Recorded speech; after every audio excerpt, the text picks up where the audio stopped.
Bonjour à tous, j'espère que vous allez bien.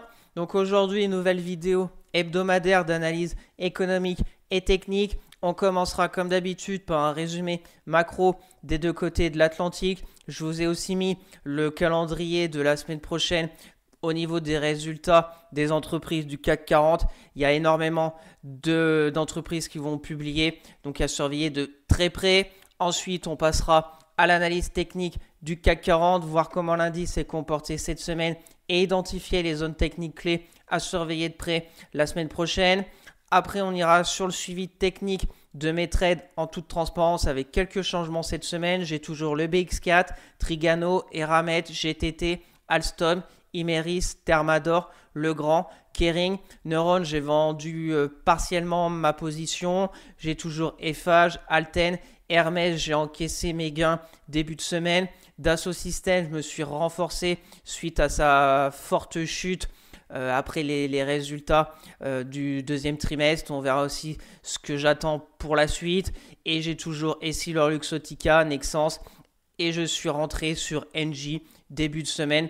Et je vous dirai le scénario technique que j'attends sur Engie. Et pour terminer, comme d'habitude, quelques sociétés qui techniquement me semblent intéressantes à surveiller de près. Derichebourg, Edenred et Coface. Donc n'hésitez pas à vous abonner à la chaîne, à partager la vidéo, à me lâcher un maximum de likes, ça me ferait très plaisir. Si vous avez des questions, des remarques ou si vous voulez un avis sur une société en particulier, mettez-moi tout ça en commentaire, je serai ravi d'échanger avec vous. Je vous rappelle mon Twitter où je fais le suivi de mes analyses techniques, de mes trades court terme, etc.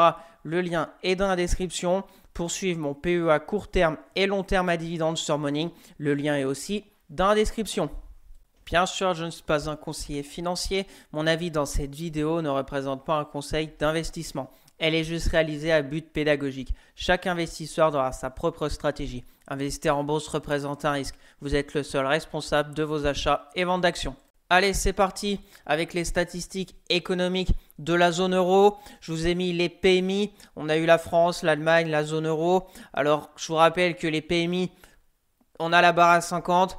Quand on ressort au-dessus des 50, c'est une expansion de l'activité. Quand on est en dessous des 50, c'est une contraction de l'activité. Malheureusement, en France, ça fait depuis un long moment qu'on n'arrive pas à passer cette barre des 50. On voit les PMI manufacturiers pour juillet à 48,4, un peu plus faible que prévu et un tout petit peu plus haut que le mois de juin où on était à 48,1, mais c'est quand même extrêmement faible. Les PMI services 49,7, on est toujours en dessous des 50. Au niveau de l'Allemagne, c'est un peu mieux parce qu'on a les PMI manufacturiers, on remonte au-dessus des 49, on est ressorti à 49,2 et les PMI services en Allemagne à 50,1. Alors c'est très limite, mais c'est meilleur que la France. Et ce qui est plutôt encourageant, c'est toute la zone euro. Je vous ai mis par exemple les PMI composites de S&P Global. C'est à peu près les PMI services avec les PMI manufacturiers. On sort à 51, donc mieux que prévu. C'était les prévisions à 50,8 et une amélioration par rapport au mois précédent où on était à 50,6. Donc on a toujours une économie européenne très molle, rien de nouveau. On va quand même dans le bon sens parce qu'on augmente petit à petit, mais c'est pas encore la folie, hein. Malgré la BCE aussi, c'était cette semaine la réunion de la BCE, alors pas vraiment de surprise, pas de baisse de taux, on est toujours à 2%. Pour moi, les 2%, c'est tout à fait légitime et je pense qu'on va y rester encore un peu. On a vu l'inflation est aux alentours des 2%, les taux de la BCE à 2%. Le discours, c'était un peu un non-événement cette semaine. Le discours, c'est attendre de voir la suite, attendre de voir bien évidemment comment ça va se finir ce deal des tarifs douaniers. Aux dernières nouvelles, mais il n'y a rien d'officiel. Peut-être qu'il y aura une officialisation des États-Unis et de l'Union européenne ce week-end, mais ça serait 15% au niveau des tarifs douaniers entre l'Union européenne et les États-Unis. Alors, bien évidemment, c'est mieux que les 30%, mais il faut se rappeler qu'avant Trump, c'était 4%, j'ai regardé, c'était environ une moyenne de 4%. Ça dépendait aussi quel produit, quel secteur. Là, ça sera pareil. Il faudra voir dans le détail quels seront les produits un peu exemptés, quels seront les produits où il y aura plus de 15% de taxes.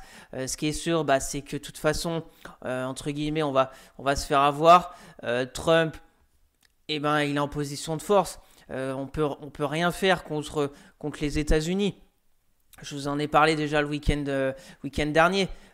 C'est presque notre premier partenaire, les États-Unis. On est aussi avec la Chine, mais bon, la Russie, on n'en parle même plus. On est bien obligé de faire du commerce avec les États-Unis. Donc, entre guillemets, on va se faire avoir.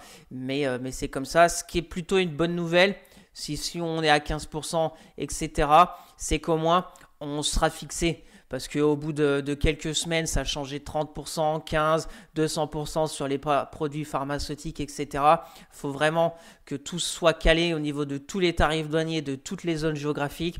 Comme ça, au moins, les entreprises pourront travailler sur ces tarifs, faire des calculs, réfléchir comment essayer de répercuter ces hausses de tarifs sur peut-être les prix finaux, les prix pour les consommateurs, peut-être en rognant un peu sur des marges ou voilà, essayer de trouver d'autres partenaires, je n'en sais rien, mais au moins on sera fixé, on n'en parlera plus, ça sera de l'histoire ancienne et on pourra voir dans l'avenir la suite de tout ça. Après, il va bien falloir suivre aussi tout ce qui est inflation. Est-ce que ça va générer de l'inflation aux États-Unis, ces hausses de tarifs douaniers? Est-ce que ça peut générer aussi de l'inflation en Europe? On n'en sait pas trop.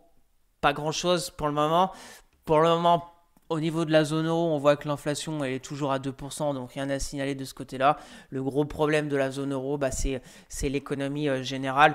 L'économie globale qui est très mollasson, et je parle même pas de la France qui est décevante, et sans même parler, on a déjà fait le point le week-end dernier de la politique française, voir comment ça va se finir, voir ce déficit public, comment ils vont pouvoir le faire baisser, et voir si les agents de notation vont venir nous dégrader ou pas, et voir aussi à la rentrée, s'il va y avoir encore une dissolution de l'Assemblée nationale ou pas, comment on va pouvoir voter des lois dans cette Assemblée qui est vraiment entre trois blocs presque.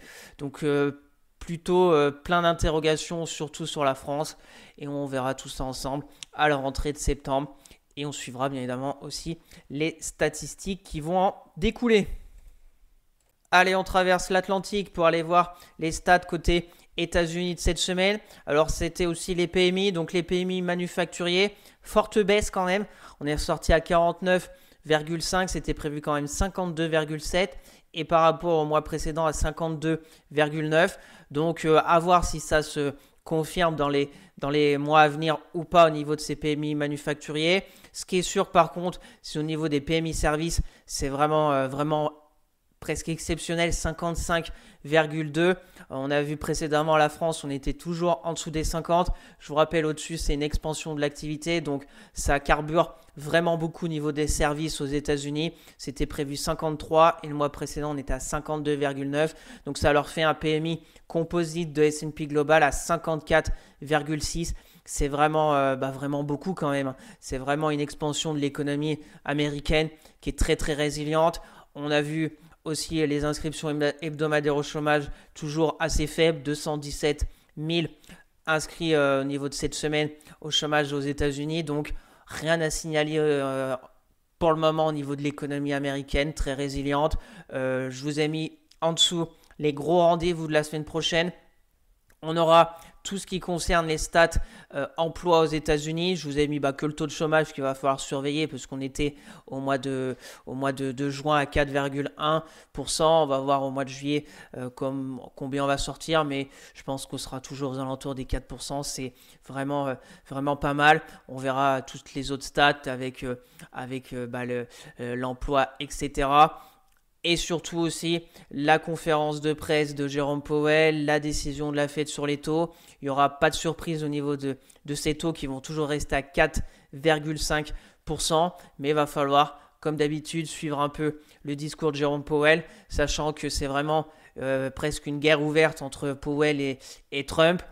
Trump qui n'arrête pas de mettre la pression sur Powell, sur ses baisses de taux. Powell reste droit dans ses bottes et je pense que ça commence un peu à l'énerver que Trump n'arrête pas de le secouer. Donc va falloir voir s'il lâche quelques bombes sur son discours. Voilà, je pensais à 2 baisses de taux sur cette année 2025, une en septembre, une en fin d'année.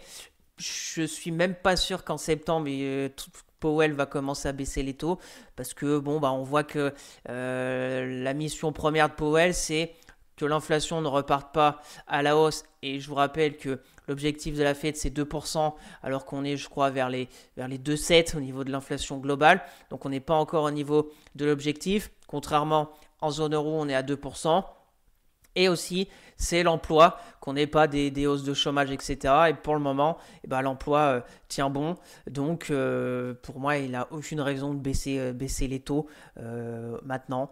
Donc, on verra aussi le discours et puis on verra bien les projections pour cette fin d'année sur les taux et ce qui aura un impact sur le marché en général. Alors, les marchés américains sont au zénith. Tout va pour le mieux en ce moment, donc on verra bien aussi à la rentrée s'il va y avoir des zones de turbulence au niveau des États-Unis. On passe maintenant aux entreprises du CAC 40 qui vont publier la semaine prochaine. On aura du très lourd, surtout beaucoup. Il y en a 19 qui vont publier la semaine prochaine. On a eu environ 10 cette semaine qui ont déjà publié avec des résultats vraiment très mitigés, voire décevants pour certaines. On a eu par exemple Thales, c'était pas top du tout. On a eu Eurofins Scientifique, plutôt une bonne surprise. BNP Paribas, c'était toujours solide. Après, on a eu les gadins comme Dassault Systèmes, ST Micro, Total Energy, pas top. Stellantis non plus, Michelin non plus. LVMH, résultat pas bon, mais moins pire que prévu suite un peu à la réaction du marché. Donc on sera fixé pour moi le week-end prochain. C'est pour ça que je vous ai mis que c'était un peu la semaine de tous les dangers, parce qu'on aura eu 30 sociétés, à peu près 33 qui auront publié ces 2 semaines. Donc on sera un peu fixé au niveau des résultats du CAC 40. Et au milieu de tout ça, on aura la réunion de la Fed avec le discours de Jérôme Powell, la fin du deal et la deadline du 1er août avec cet accord de l'Union européenne et des États-Unis sur les tarifs douaniers. Donc on y verra peut-être plus clair début août sur le CAC 40 et sur ces entreprises. On passe maintenant au petit graphique que je vous fais suivre chaque week-end. On commence avec le rendement obligataire du 10 ans français.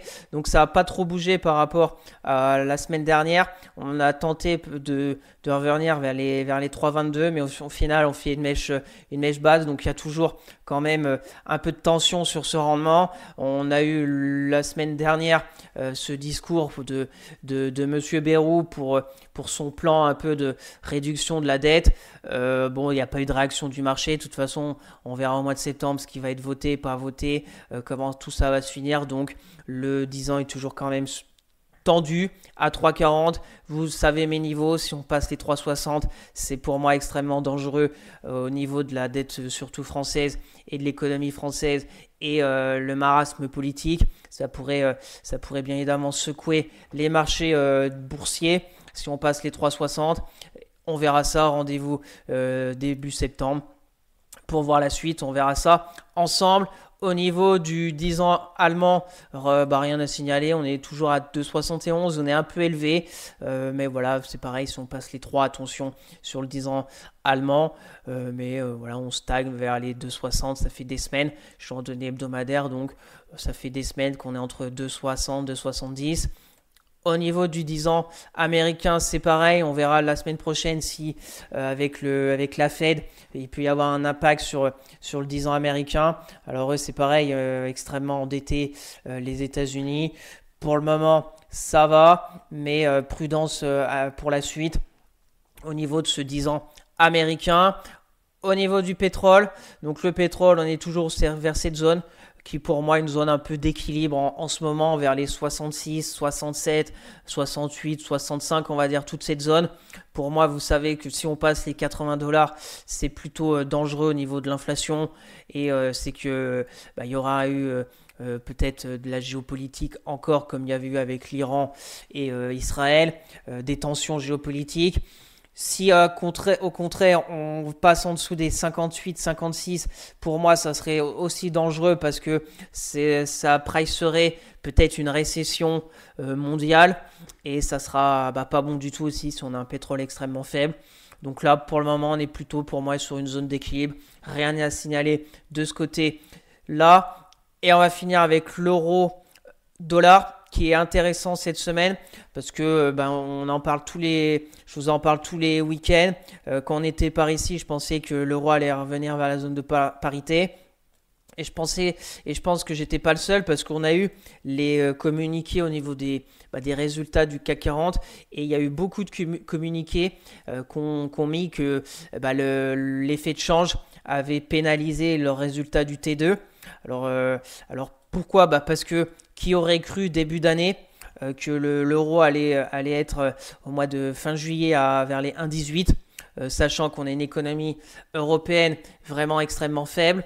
On a les taux directeurs de la BCE à 2 alors que les taux de la Fed sont toujours à 4. Donc voilà, c'est vraiment curieux ce euro aussi haut. Alors si on dézoome, on n'est pas non plus sur des niveaux extrêmement élevés, mais je pense qu'au niveau des prévisions à la fin du T1 et même à la fin de l'année dernière, au niveau des entreprises pour le taux de change sur le dollar, je pense qu'ils ont prévu, ce qu'ils avaient prévu, c'était un euro-dollar entre 1 et 1,06 et pas à 1,18 ou même ici à 1,12.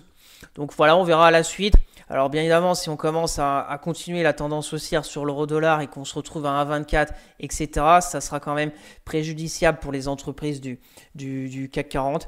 Donc ça a quand même à surveiller parce qu'il y a eu un réel impact sur les résultats du T2, c'est ce taux de change. Donc on verra bien jusqu'où l'euro va monter ou s'il va retracer. Ce qui serait bien, c'est qu'on navigue entre 1,10 et 1,17, voilà, qu'on vivote par là, mais on verra bien la suite au niveau de ce euro-dollar.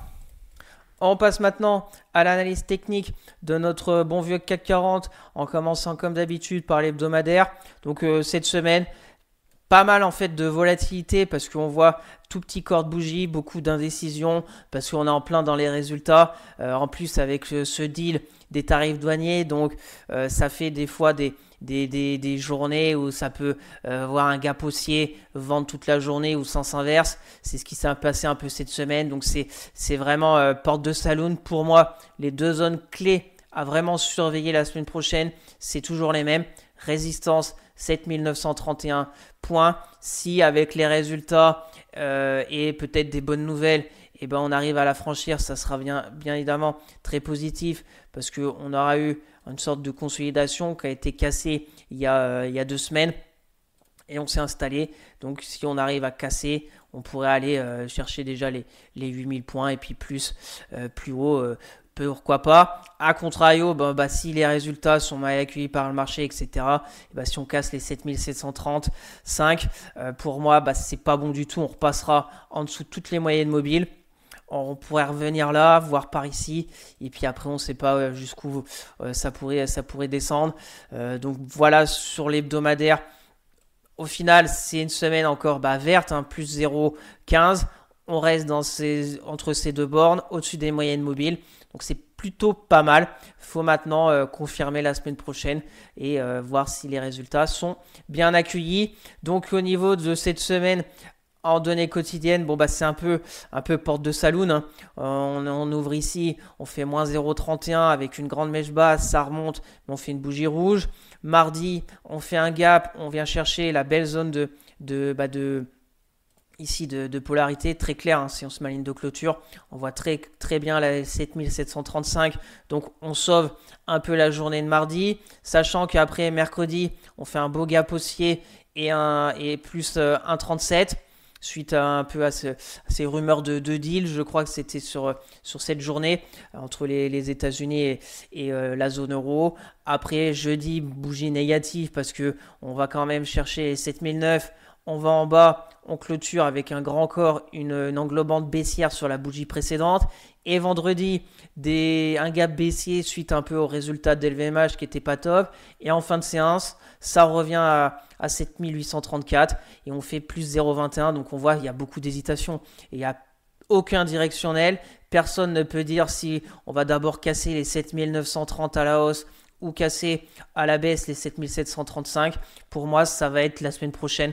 Je pense que week-end prochain, quand on se reverra, je pense qu'on aura soit cassé les 7930, soit enfoncé les 7735 suite à cette semaine où il y aura tous les résultats des entreprises, la Fed, etc. et la fin de ce deal des tarifs douaniers. Donc voilà les deux zones. Pas d'autre chose à dire. Moyenne mobile, bon bah c'est tout entremêlé. Il n'y a pas de directionnel sur le CAC. Tant qu'on n'aura pas franchi l'une des deux bornes, eh ben pas vraiment de directionnel. Si on casse là, on pourrait aller chercher des plus hauts. Si on casse là, eh ben on pourrait aller plus bas. Donc prudence, pas de directionnel. Donc peut-être qu'on y verra plus clair le week-end prochain. Donc avant de passer au suivi technique de mes trades, petit point rapide sur la performance de mon portefeuille cette semaine qui finit comme le CAC 40 à plus 0,15%. Donc pas grand chose d'autre à dire. Juste que j'ai clôturé Hermès début de semaine pour encaisser parce que il y avait les résultats d'LVMH, etc. Donc j'ai préféré assurer un gain, soit un peu plus de 2%. Donc toujours positif d'encaisser des gains. Je pense que la semaine prochaine aussi, je vais commencer à peut-être encaisser parce que ça peut aller aussi très vite à la baisse. Donc je vais rester très prudent la semaine prochaine au niveau de mes trades.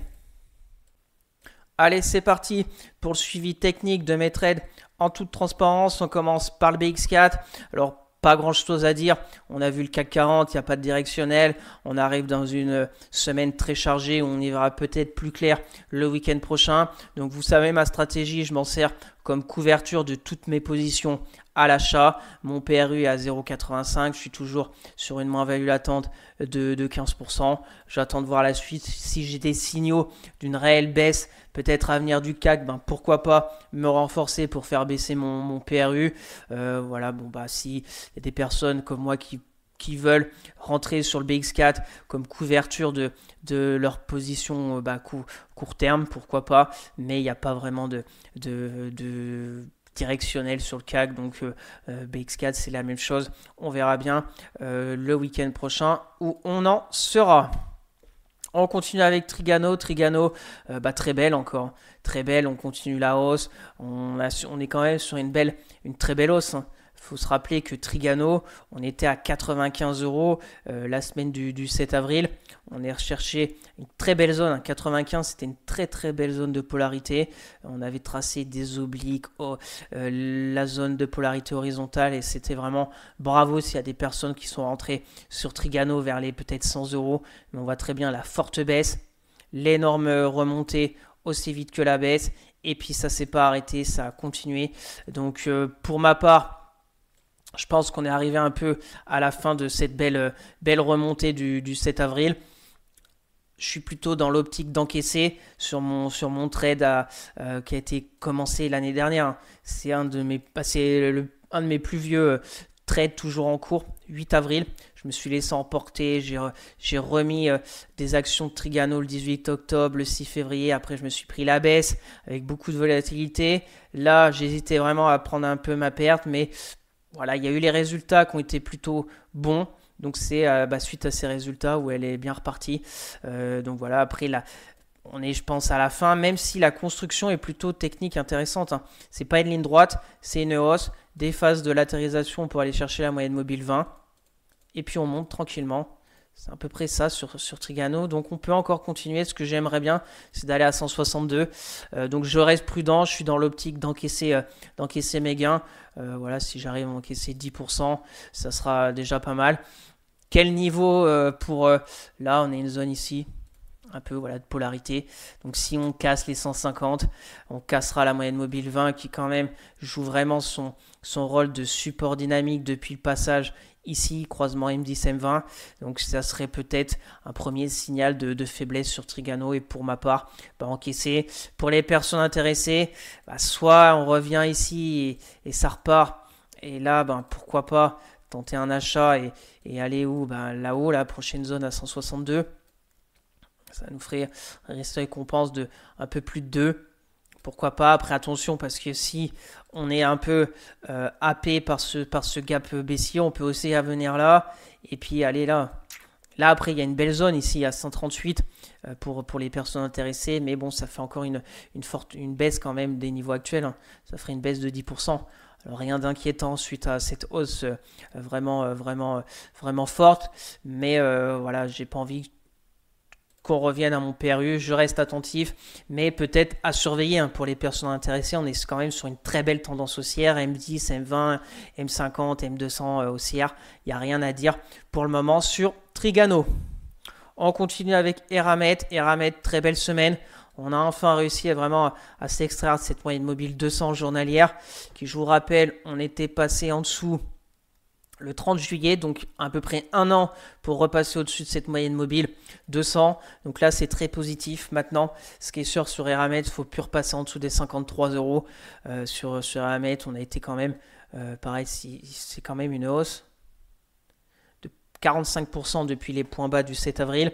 Moi, je suis resté positionné parce que vous savez, ma stratégie sur Eramet, c'est vraiment jouer le côté cyclique. Voilà, là on est en hebdo, on voit ça peut aller à 19, hein, mais on peut monter aussi à 150. Voilà, c'est des grandes montagnes. Pour moi, ici, c'est plutôt des points bas, 45. C'était un peu ma stratégie qui est toujours en cours. Hein. Mon but, c'est qu'elle retourne peut-être à 70, voire plus. Donc, affaire à suivre. Attention, ça peut être très volatile. On peut prendre des gros gadins, comme c'était le cas avec cette baisse. Hein. On était ici, on a pris une baisse de 30% en quelques jours. Donc prudence, ce qui est sûr, c'est que pour les personnes intéressées, on peut avoir une stratégie comme celle-ci, c'est prendre position vers ces niveaux. On a une petite zone ici à 58, mais vu la dynamique actuelle, elle est vraiment intéressante. Et puis on pourrait aller combler ce gap du 16 octobre, les 66 euros, ça nous ferait un risque récompense d'à peu près un peu moins de 2. Ce qui est sûr, c'est que si on passe en dessous des 53, on reviendrait en dessous de la moyenne mobile 200. Voilà, ça serait négatif quand même. Là, on a l'impulsion. On voit le MACD est plutôt bien, très bien orienté. Donc, c'est plutôt intéressant. Maintenant, il faut au pire construire là pour repartir. Mais si on casse les 53, très négatif pour la suite. On verra le week-end prochain. Pour moi, je ne touche à rien. Voir comment ça se passe le week-end prochain, la semaine prochaine et peut-être me renforcer, faire baisser un peu mon PRU sur Eramet, pourquoi pas, à surveiller de près. On continue avec GTT. GTT très faible cette semaine. Attention, résultat mardi. Alors l'éternelle question, est-ce que je garde? Est-ce que je vends avant mardi? On a eu Total Energy, pas top au niveau de ses résultats. Donc GTT, je pense que c'est pour ça aussi qu'elle baisse cette semaine. On a quand même une bougie hebdo de moins 5. Donc je pense peut-être prendre mes gains. On verra, c'est à moi de faire mon choix. On voit, techniquement, on a cassé le range. C'était propre. On a eu la hausse, la longue phase de latérisation. Sauf que quand on casse par le haut, c'est un range d'accumulation. Ça, c'est un peu un range de distribution parce qu'il a cassé par le bas. Donc peut-être lundi, s'il y a un petit rebond, 160, d'encaisser à 160, ça serait peut-être pas mal. De prendre 20% parce qu'on peut bien se retrouver mardi, c'est mardi soir, on peut bien se retrouver mercredi matin avec un gap baissier, se retrouver à 148 voire pire et au final être à 10 au lieu de 20. Donc et puis bien évidemment on peut avoir le sens contraire, hein, des résultats très bien accueillis par le marché et puis casser les 170, tout peut arriver avec les résultats. Donc, c'est à moi de faire mon choix. Pour les personnes intéressées, 2 jours des résultats, il n'y a rien à faire. Soit vous êtes dans le train Et ben, c'est à vous de faire votre choix. Soit vous êtes très long terme sur GTT et bon, bah, les résultats, il n'y a rien à faire, hein. C'est du très long terme, elle est très haussière. Fondamentalement, c'est très solide, je pense, pour les années à venir. Bien évidemment, elle peut aller encore à 148, 140, mais pour un investisseur long terme, voilà, on attend des gros replis pour se renforcer. Pour les traders, par contre, un peu comme moi, essayer de grappiller des pourcentages, là, il faut se poser la question quoi faire. Fallait pour moi, peut-être déjà encaisser le jeudi. On verra lundi ce qui va se passer.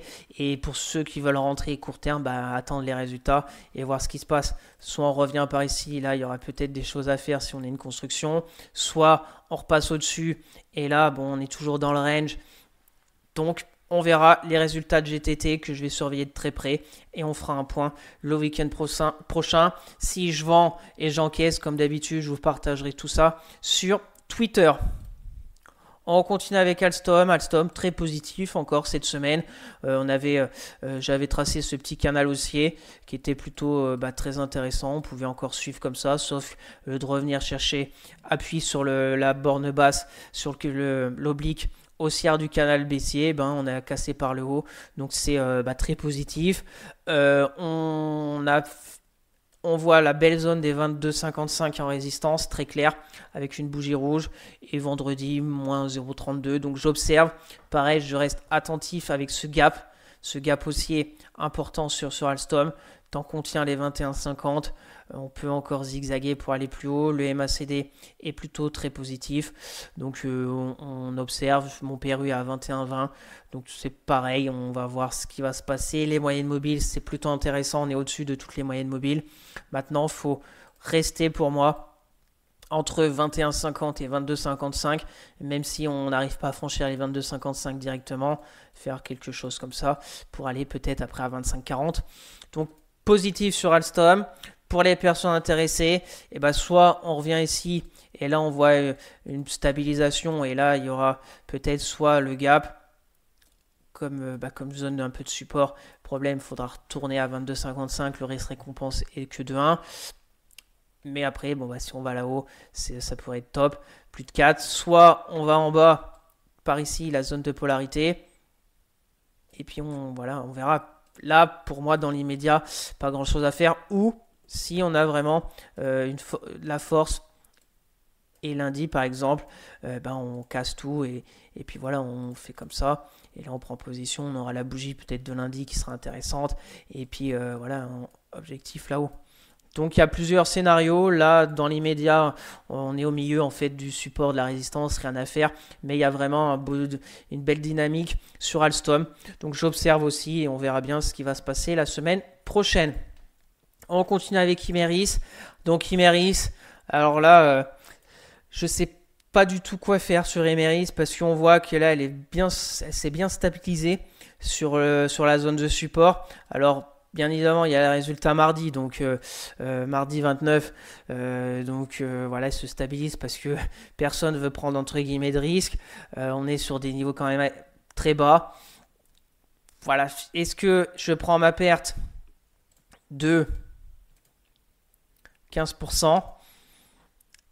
Mais on peut avoir des résultats moins pires que prévu parce qu'on sait que ça va pas être top, mais on est sur des niveaux assez bas, 26 €, on n'est pas sur des plus hauts, etc. Donc je sais pas. Franchement, je vais peut-être rien faire, on verra bien. Ce qui est sûr, j'ai 2 positions. Voilà, je vais voir si les résultats sont plutôt bien accueillis et qu'on reste. Là, ça peut être intéressant pour moi de me renforcer, faire baisser mon PRU. Et même pour les personnes intéressées, là, on a une belle zone. En plus, on voit le MACD en train de croiser. C'est plutôt pas mal. Mais le problème, il y a les résultats. Il n'y aurait pas les résultats. Franchement, ça se tenterait, ce trade. Parce qu'on a un petit signal intéressant sur les MACD. On s'est vraiment stabilisé. Si on se met en 4 heures, on voit très clairement la phase de stabilisation latérale sur Imerys pour aller jouer le retour l'oblique là-haut de 30. Mais problème, il y a les résultats. Alors là, franchement, je ne sais pas ce que je vais faire la semaine prochaine sur Imerys. Peut-être ne rien faire, mais avec le risque de se prendre un gap baissier, de se retrouver à 23 et d'avoir une moins-value latente de... Et ça commencera à faire beaucoup, de peut-être 30%. Donc voilà, c'est l'éternelle question. Voilà, donc après c'est à vous de voir aussi si vous êtes dedans, si vous êtes en perte, si vous voulez rentrer. C'est pour rentrer mercredi matin, voir ce qui se passe suite à ces résultats. Mardi soir sur Imeris, on fera un point le week-end prochain ou sur Twitter la semaine au niveau d'Imeris.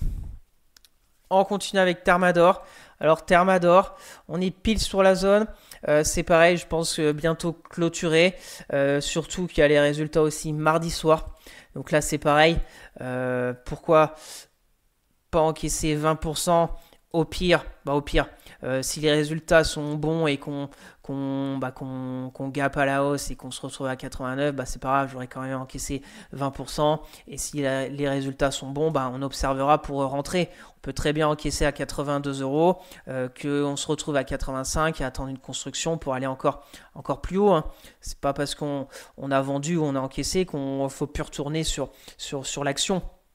On voit en hebdo, on est en dessous de la zone de résistance des 84, on est au contact de la moyenne mobile 200 hebdo, on a très fortement aussi progressé depuis les points bas, 30%, donc c'est peut-être, je pense, pour moi le moment d'encaisser, pour déjà encaisser des gains qui est toujours positif, et puis on verra bien, techniquement on est pile sur la zone de support du gap, haussier là, donc on est là, voilà, ça va être à moi de voir lundi, je pense vraiment que je vais encaisser sur Thermador, avant les résultats pour prendre des gains.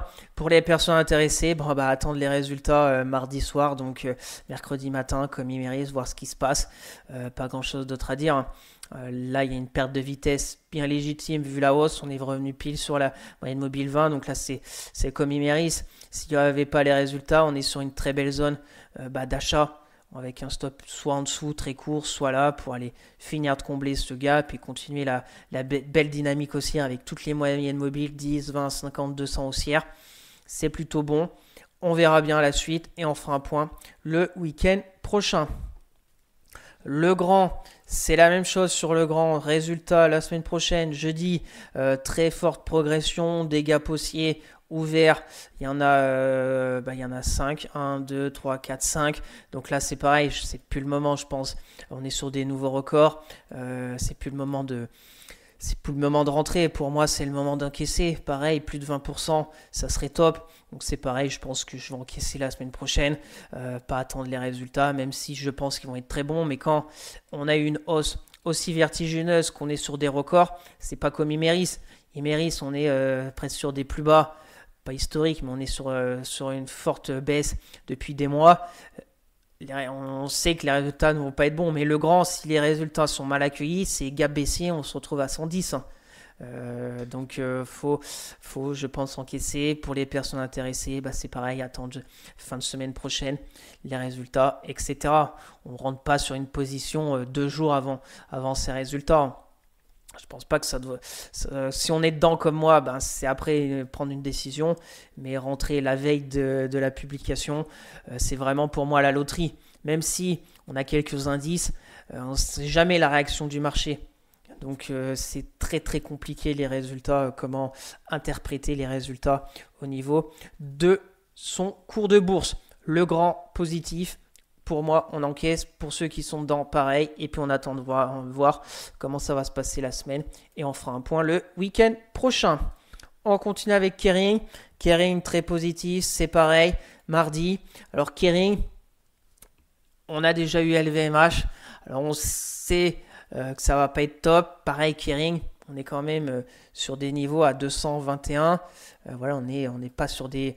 On a quand même baissé par rapport à 2024, donc un peu plus d'un an et demi, on est quand même sur des baisses de 44, donc on sait que les résultats ne vont pas être top. Maintenant, c'est est-ce que ça va être sanctionné ou pas. Ce qui est sûr, c'est que techniquement, c'est vraiment top sur Kering. On est au contact de la moyenne mobile 50 hebdo, grosse résistance dynamique depuis le juillet 2023, donc 2 ans cette résistance.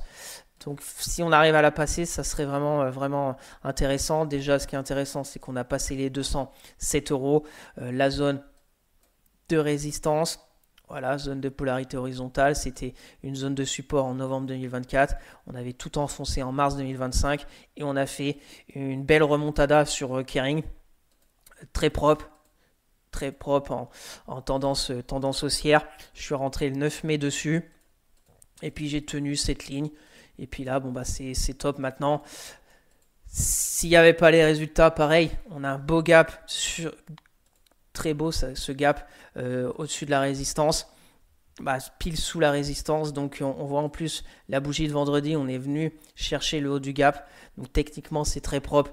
Je vous dirais, bon bah on prend position lundi, même si on revient par ici, le stop et ben en dessous du gap, et puis l'objectif aller combler là-haut. Voilà, ça peut très bien se tenter. 1,50, sauf que le problème, en plus MACD très positif, vient de recroiser à la hausse, voilà les histogrammes, etc. Mais c'est mardi soir les résultats. Donc on verra, je crois que Hermès c'est mardi soir aussi, je sais pas quand est-ce, ouais ça doit être mardi ou mercredi, on va voir Hermès. Mais voilà, pour moi c'est pareil, faire mon choix, pourquoi pas encaisser 24% sur Kering qui sera quoi qu'il arrive, très positif si j'encaisse, même si les résultats, ça l'a fait propulser à 240. C'est pareil, comme le grand. On aura une belle dynamique, ça sera toujours haussier. On essaiera de re-rentrer dans le train si les résultats sont bien accueillis. Affaire à suivre. On continue avec Neuron. Neuron, donc comme je vous l'ai dit, j'ai vendu partiellement ma position vendredi. J'avais mis un ordre à 44,20 € et en fin de séance, ça m'a la moitié, je crois je dois en avoir 18 et il y en a 10, je crois, j'en avais 19, il y en a 10 qui ont été vendus, donc il me reste la moitié. Donc là, c'est pas top, hein. Pas top techniquement. On avait la zone ici, là, on avait parlé de cette zone des 44,75 où voilà, c'était vraiment volatile avec un coup une bougie journalière verte, un coup rouge, on voit très bien, porte de saloon, si on se met en ligne de clôture, pas vraiment de directionnel. On a cette bougie vraiment pas belle, -3, on casse vraiment le support et puis ça accélère à la baisse. Donc après, pour moi, j'ai encaissé par ici, ça me fait 7% de perte. Je pense pareil, la semaine prochaine peut-être encaisser ou attendre, essayer de quelque chose d'autre, mais même en hebdo, c'est dégradé, hein. On est loin de la moyenne mobile 200, on aurait peut-être eu support ou on est où en mensuel là? Mensuel, on a la moyenne mobile 20. Ouais, c'est quand même pas top top. Après, ça fait des swings. Est-ce qu'on revient là pour repartir? Je n'en sais rien. Donc peut-être autant prendre ma perte. Et puis on regardera s'il y a d'autres opportunités sur Neuron. Peut-être à 43,20. Donc on va voir la semaine prochaine comment ça va commencer la semaine sur Neuron. Mais voilà, la moyenne mobile, on a le croisement, la M50 avec la M200. Donc une croix de la mort. Donc c'est jamais bon ce croisement à la baisse de la M50 avec la M200. Là on a vu un faux croisement qui était plutôt très positif. Là on a eu un croisement à la baisse. Après on est remonté. Voilà, c'est à moi de faire mon choix. Pour les personnes intéressées, sur ces prix, pas grand chose à faire. Si on revient à 43,20, pourquoi pas. Pourquoi pas voir comment que ça arrive à 43,20. Mais là, techniquement, c'est quand même dégradé sur Neuron. On avait bien vu cet oblique qui nous a vraiment joué en résistance. Toute cette zone ici, là, il y avait vraiment forte résistance à 46. La moyenne mobile 50, la moyenne mobile 200, l'oblique baissière et la zone de polarité. Et on a vraiment vu cette zone où les vendeurs ont repris la main. Donc voilà, c'est pas grave, je pense encaisser ma perte. On verra bien, on refera un point le week-end prochain. On continue avec Eiffage. Eiffage, pas grand chose à dire, elle reste au même endroit. Mon PRU à 118, ma zone a un peu de support ici à 114. On avait une sorte de petit canal baissier, on est parti par le haut, mais il n'y a pas vraiment d'engouement sur Eiffage en ce moment. Je garde. C'est ni négatif ni positif. Je crois qu'il y a Vinci qui va publier, peut-être aussi Eiffage, mais je crois qu'il y a Vinci fin de semaine prochaine. Donc ça va bien évidemment être un catalyseur pour Eiffage. Donc voilà, pas grand chose à faire. La zone de support est à 114,45. Il y a une zone après à 112. La zone de résistance à 120. On est pile au milieu. Donc pour ma part, patienter de voir avant d'y voir plus clair sur Eiffage. On continue avec Alten. Alors Alten, voilà, elle a publié vendredi. Jeudi soir c'était. Publication pas top. Et puis réaction du marché pas top. On finit la journée de vendredi à peu près à -5. On avait, je crois, été à 71 euros, on était à -8. Donc on repasse au-dessus de mon PRU. Donc on va voir la suite. Donc déjà l'oblique qui était intéressante, on l'enlève. On met le gap baissier. Et on voit la zone de support à 70. Donc je garde pour le moment le 10. On verra bien la suite. C'est pas top top, mais on peut peut-être tracer un petit canal. Voilà. On va voir. Je garde parce que on est pile à mon PRU. Pour moi, de toute façon, ma stratégie sur Alten, c'était quand j'avais pris à 24. Mon niveau d'invalidation, c'était en dessous des 69,95.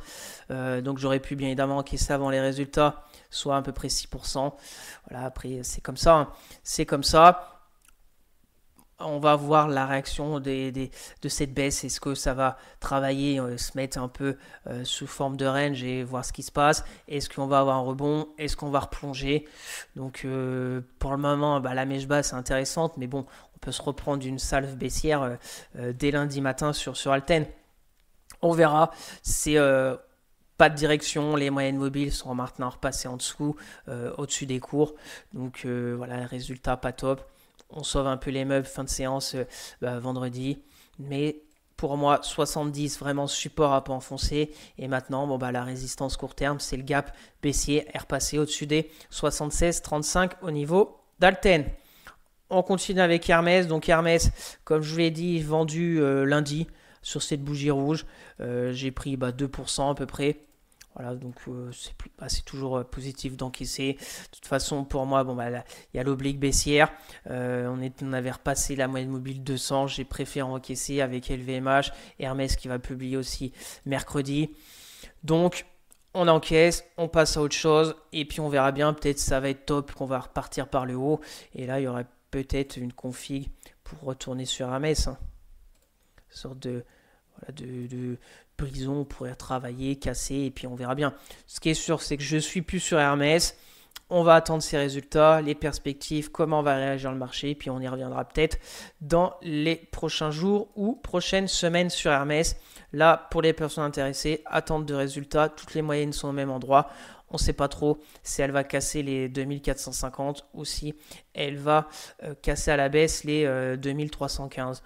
Donc, on attend patiemment la suite au niveau d'Hermès. Pour moi, je suis sorti, j'ai encaissé mes gains et je passe à autre chose. On continue Dassault Systèmes. Alors Dassault Systèmes, pas comme Alten, gros gadin, encore pire qu'Alten sur Dassault Systèmes parce que la bougie rouge, elle fait vraiment peur. Et surtout, ce qui fait peur sur ce jeudi, c'est que on va se mettre en 30 minutes parce que jeudi matin, je vois Dassault Systèmes ici à 32,76. Donc je dis les résultats n'ont pas été top, mais plutôt bien accueillis. Et après, descente aux enfers. On est passé de 32,67 à 28. On a fait moins 12% en ligne droite. Alors c'est vraiment curieux parce que les résultats c'était le matin. Et des fois, je ne sais plus si c'était le matin ou la veille. Ouais, c'était peut-être le matin. Et puis la plupart du temps, on a un gap baissier ou un gap haussier à l'ouverture. Et puis soit ça baisse, etc. Et là, on est monté quand même à 33. Et après, ça a vraiment chuté en ligne droite. Donc, ce que j'ai fait, j'en ai repris à 29,50 sur la journée de jeudi pour un peu moyenner à la baisse. On va bien voir la suite. Voilà, techniquement, on est quand même revenu sur Dassault Systèmes, sur une zone qu'on avait déjà identifiée il y a quelques semaines, à 28,68 là. 28,68. Elle date pas de hier, elle date depuis des mois qu'on avait vu cette zone de polarité qui était résistance en 2019, 2018, support après en 2020, après le crash du Covid. Et on est revenu pile poil faire cette mèche basse vers cette zone des 28,68 sur Dassault Systèmes. Donc on verra bien. Ce qui est sûr pour moi, faut pas casser les 28,68. Si vous êtes contrariant et que vous voulez vous lancer sur Dassault Systèmes, faut mettre un stop à 28. Et si on casse, alors là on peut aller encore très très très bas. Et pour moi, ça sera pas top. On peut avoir un rebond, on peut travailler la zone. Au moins, on n'a pas de gap baissier sur la journée de jeudi. Voilà, maintenant, il faut attendre. Il faudrait travailler comme ça et puis voir ce qui se passe. Mon PRU à 30,82. Je ne suis pas non plus à catastrophe. Je suis sur une moyenne attente de 4 avec un renforcement. Donc j'attends de voir. Les moyennes mobiles, c'est négatif. Voilà, c'est quand même un préjudice technique cette bougie. Maintenant, on va voir la semaine prochaine la réaction du marché. Est-ce que c'est pas un excès baissier? Voilà, on ne sait pas. Hein, les volumes, bon, extrêmes les volumes sur Dassault Systèmes jeudi. Donc peut-être on a fait un excès baissier, j'en sais rien. On verra bien la suite. Je suis toujours dedans. Je suis pour le moment en moins l'attente. Pour les personnes qui sont contrariennes, pourquoi pas tenter un achat sur Dassault Systèmes. Et puis on verra bien la suite qu'on aura une construction après cette forte baisse. On continue avec Essilor-Luxottica. Essilor-Luxottica, plutôt une semaine intéressante. Résultat lundi soir. Donc on va voir pareil, est-ce que je garde, est-ce que j'encaisse avant les résultats. Je suis plutôt dans l'optique de garder parce qu'en plus Essilor, ça me dérangerait pas de la garder sur plutôt même du moyen terme parce que j'aime bien cette entreprise. J'ai pris à 239,40, donc même si on baisse à 232, je pourrais la garder. En plus, j'ai qu'une position pour le moment. Je pourrais la garder sur plus longtemps. Essayer de construire une ligne un peu plus grosse sur la durée. Parce que voilà, j'aime bien essayer Luxottica. On verra bien les résultats. Donc pour les personnes intéressées, pas grand chose à faire. C'est lundi. Soit c'est résultats où ça bouge pas trop et on reste dans cette zone. Et pourquoi pas tenter quelque chose. Soit on revient par ici. Pourquoi pas aussi tenter, un peu comme mon scénario, stop ici et aller chercher là-haut la zone, soit 2,47 ou soit on explose à la hausse et puis on verra bien jusqu'où elle peut aller. Techniquement, c'est pas mal. On arrive à franchir les moyennes mobiles. On est entre la résistance 262, le support 232, on a 250. Donc rendez-vous mardi matin pour voir la réaction du marché sur Essilor-Luxottica. On verra bien le week-end prochain où elle en sera. On continue Nexans, très positif, c'est pareil. Ses résultats mercredi matin, c'est un peu le même secteur que Legrand. Donc, est-ce que peut-être pas encaisser Legrand et garder Nexans? C'est un peu ce que j'ai fait cette semaine sur le luxe. Je me suis dit, je vais encaisser Hermès et garder Kering. Peut-être faire la même chose sur Legrand et Nexans. Prendre mes 20% sur Legrand. Et puis, si les résultats de Legrand sont bons, je pense que Nexans continuera de monter. Et puis, après, il y aura les résultats mercredi. On verra. Pour le 20 bas, c'est très positif. On arrive un peu vers la zone de gap baissier sur Nexans.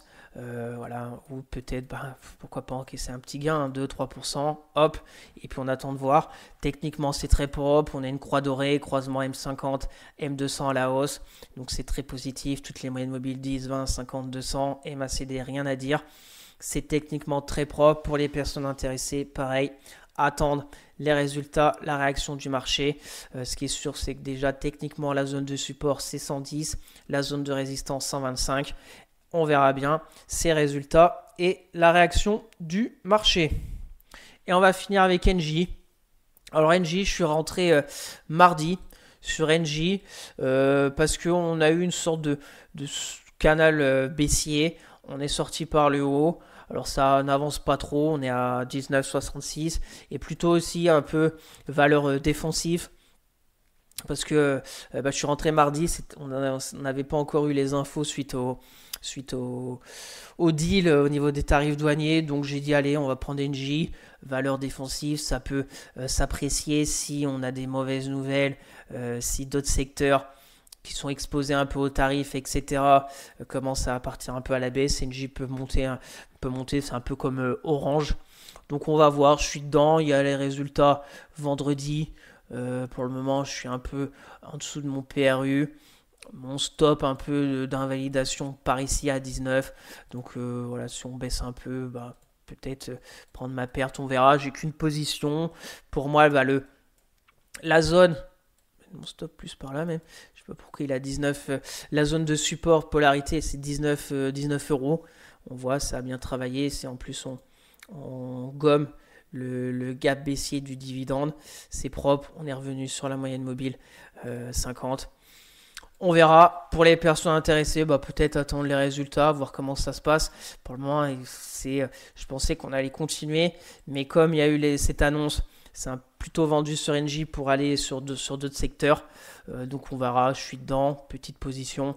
On verra bien la suite. Ce qui est sur zone de support, polarité 19, zone de résistance 20. On va voir quelle borne va être franchie en premier. MACD aussi, on avait un beau petit signal, donc c'est pour ça aussi que je l'ai pris. Croisement à la hausse du MACD là, avec les histogrammes. Voilà, on verra bien la suite des événements sur NJ. Voilà ce tour d'horizon complet de tous mes trades toujours en cours. Énormément de mes positions les résultats vont être publiés la semaine prochaine. Donc ça va être à moi de faire un choix et espérer que les résultats soient bien accueillis par le marché. Donc semaine à venir de tous les dangers, soyez prudents. Et on va finir comme d'habitude par quelques sociétés qui techniquement me semblent intéressantes à surveiller de près. On va commencer avec Derichebourg. Donc Derichebourg, ce que j'aime bien, on va se mettre rapidement en hebdo, c'est qu'on est sur une grosse zone de résistance avec la moyenne mobile 200 hebdo qui arrive.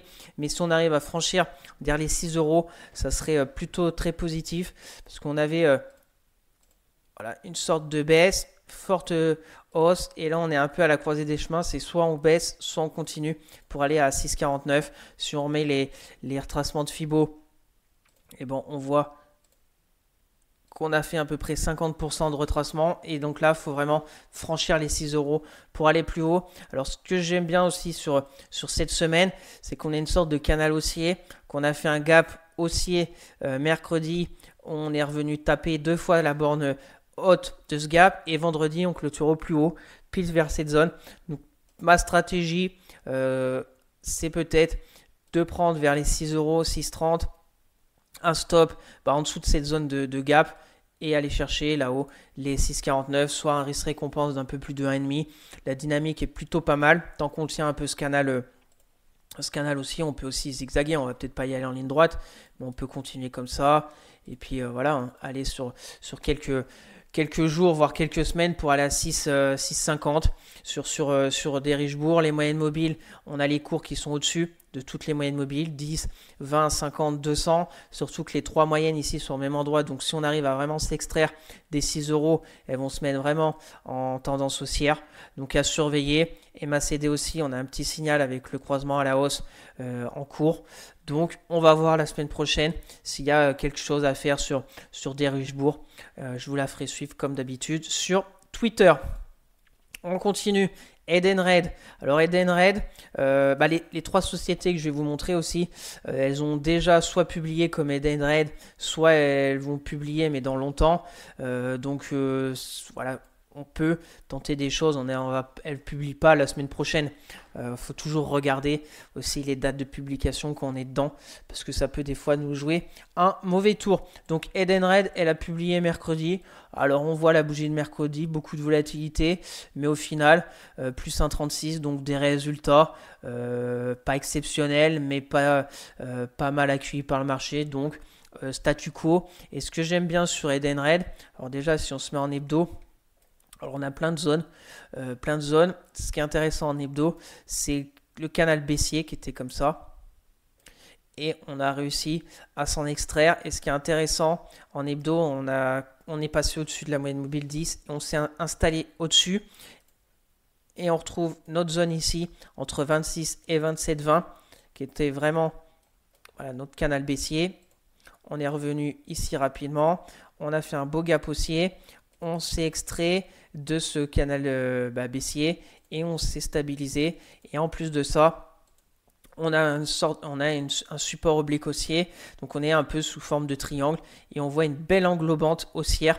Vendredi, on englobe la bougie de jeudi sur Edenred. On a aussi un signal très positif sur les MACD. Donc la stratégie, c'est vraiment peut-être d'attendre lundi une clôture à 27,50 et quelques.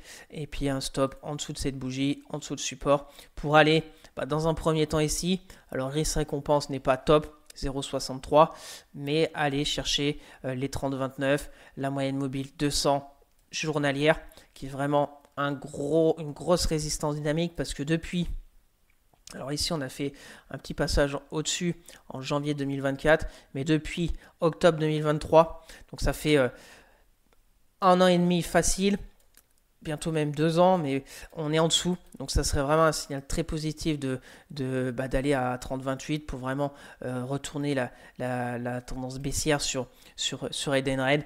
Donc à voir, à surveiller la semaine prochaine sur Edenred. Après les moyennes mobiles plutôt courtes, 10, 20, 50, on est au-dessus.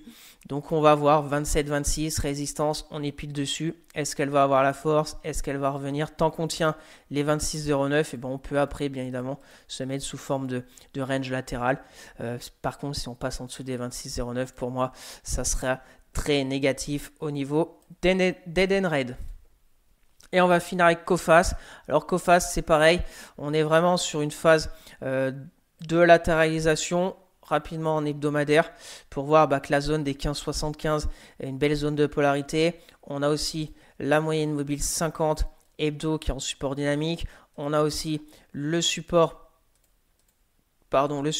oblique haussier qui commence en décembre 2023, une touche en août 2024, décembre 2024, avril 2025, et là pour le moment cette semaine on s'y approchait. Donc ce que je vais surveiller sur Coface, c'est si on revient par ici, là on a d'autres zones ici de support à pas franchir. Alors là, ici là, le gros gap, c'est le gap du dividende, on peut l'effacer. Si on ajuste pour voir un peu plus clair qu'on est quand même sur une dynamique intéressante. Si on gomme le gap, voilà, on est presque sur des plus hauts. On navigue depuis quand même un long moment latéralement sur Coface. Donc c'est plutôt intéressant. La stratégie, c'est assez simple. Il ne faut pas casser là cette zone, donc 15,50 stop. Et puis après, pour retourner peut-être là-haut, ça nous fait un risque récompense 2,2 sur Coface. Soit sinon, on attend peut-être aussi confirmation. Ça veut dire casser, on peut couper la poire en deux, ça veut dire prendre position là. Et puis si on casse les 16,72, reprendre encore une position ici pour augmenter son exposition. Et puis aller chercher à 18, remonter le stop, à voir. Donc on est vraiment sur la phase de latérisation si on se met en 4 heures.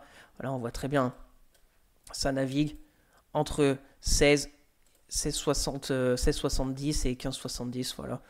Donc on va voir, on n'est pas loin du support à surveiller au niveau de Coface. La semaine prochaine, pareil, je vais vous la faire suivre sur Twitter. Si je prends des positions de Coface, évidemment, je vous partage tout ça sur Twitter et on refera un point le week-end prochain. Donc merci à tous d'avoir suivi cette vidéo. J'espère que ça vous plaît, ce rendez-vous hebdomadaire d'analyse économique et technique. Donc n'hésitez pas à vous abonner à la chaîne, à partager la vidéo, à me lâcher un maximum de likes, ça me ferait très plaisir. Si vous avez des questions, des remarques ou si vous voulez un avis sur une société en particulier, mettez-moi tout ça en commentaire, je serai ravi d'échanger avec vous. Je vous rappelle mon Twitter où je fais le suivi de mes analyses techniques, de mes trades court terme, etc. Le lien est dans la description pour suivre mon PEA court terme et long terme à dividende sur Morning. Le lien est aussi dans la description. Sur ce, je vous souhaite un excellent week-end et on se retrouvera la semaine prochaine pour de nouvelles vidéos. Allez, bye!